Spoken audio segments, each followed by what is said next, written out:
सुखदेव जी उनके वचनों को सुन करके मनमुग्ध हो गए। सुखदेव भगवान कहते हैं कि अब हम तुम्हें समस्त शास्त्रों का सार सुनाने के लिए जा रहे हैं। ध्यान देकर के सुनना।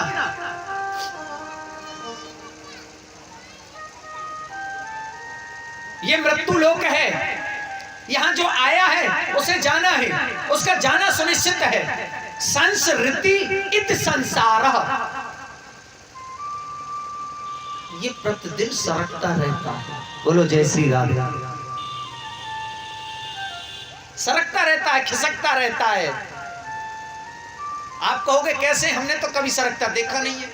अरे आप सरकता हुआ नहीं देख रहे तो क्या है, आप जब बच्चे थे तब आप 1 रुपए में भी प्रसन्न रहते थे, और आज आप परिवारग्रस्त हो गए तो लाख रुपए भी आपके लिए कम पड़ रहे हैं। बोलो जय श्री राधे।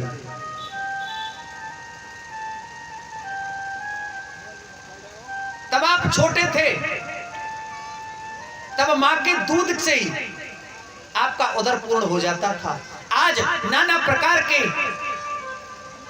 संसारिक भौतिक वस्तुओं को खाते हो, फिर भी आपका पेट नहीं भरता। तो संसृति इति संसार है, ये सरकता रहता है, खिसकता रहता है।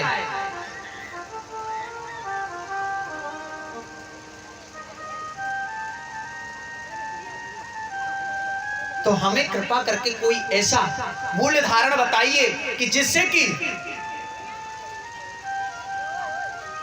हमारा ये कष्ट दूर हो। तो यहां पर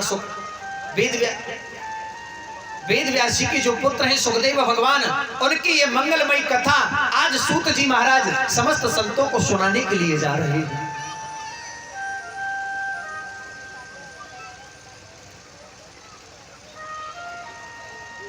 सूत जी महाराज कहते हैं कि संतों, मैं तुम्हें वह मंगलमय गीत श्रीमद् भागवत जो सुखदेव जी की श्री मुख से गाया हुआ है, परीक्षित ने जिसको श्रवण किया है। यहां संतों ने प्रश्न किया कि महाराज ये श्रीमद् भागवत क्या है। तो यहां पर सूत जी बताते हैं कि श्रीमद् भागवत वह परिपक्व फल है, वह ज्ञान रूपी गंगा है कि एक बार इसमें जो प्राणी गोता लगाता है उसका जीवन धन्य हो जाता है। बोलो जय श्री राधे।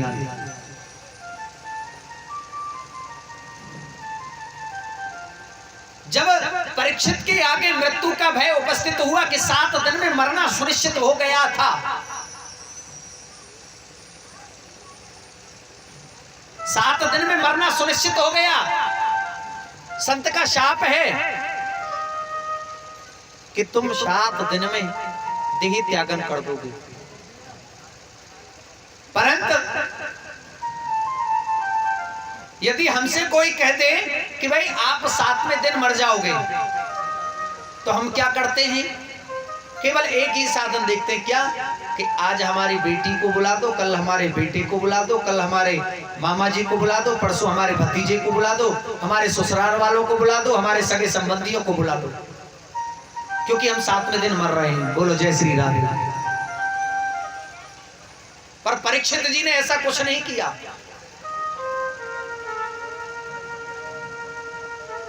केवल एक ही साधन पकड़ा उन्होंने, साधन धाम मोक्ष कर द्वारा।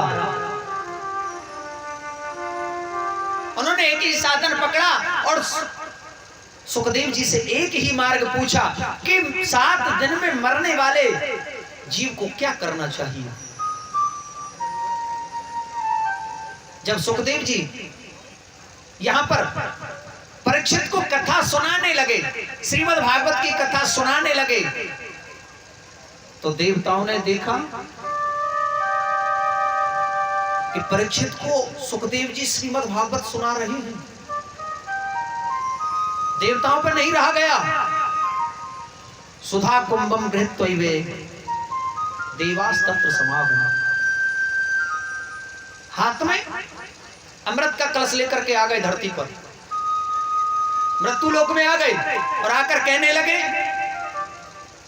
प्रपश्यामो वयम सर्वे श्रीमद्भागवतामृतम। ये आप अमृत का कलश लीजिए और परीक्षित जी को पिला दीजिए, क्योंकि इनके आगे मृत्यु का भय है। इनके आगे मृत्यु का भय है, तो इन्हें अमृत पिला दीजिए, ये अमर हो जाएंगे, अव्यक्त हो जाएंगे।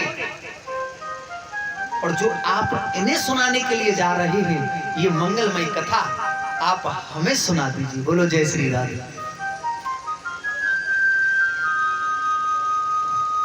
तो यहां पर सुखदेव जी आश्चर्य करने लगे। ये देवता अमृत का कलश लेकर के धरातल पर चले आए और बदले में क्या मांगा? श्रीमद् भागवत। अब आप स्वयं ही इसका निर्णय कर लो अपने हृदय में कि वह अमृत दिव्य है या ये अमृत दिव्य है। बोलो जय श्री राधे। यहां पर सुखदेव जी ने दोनों अमृतों को तोल करके देखा है। सुखदेव जी ने दोनों अमृत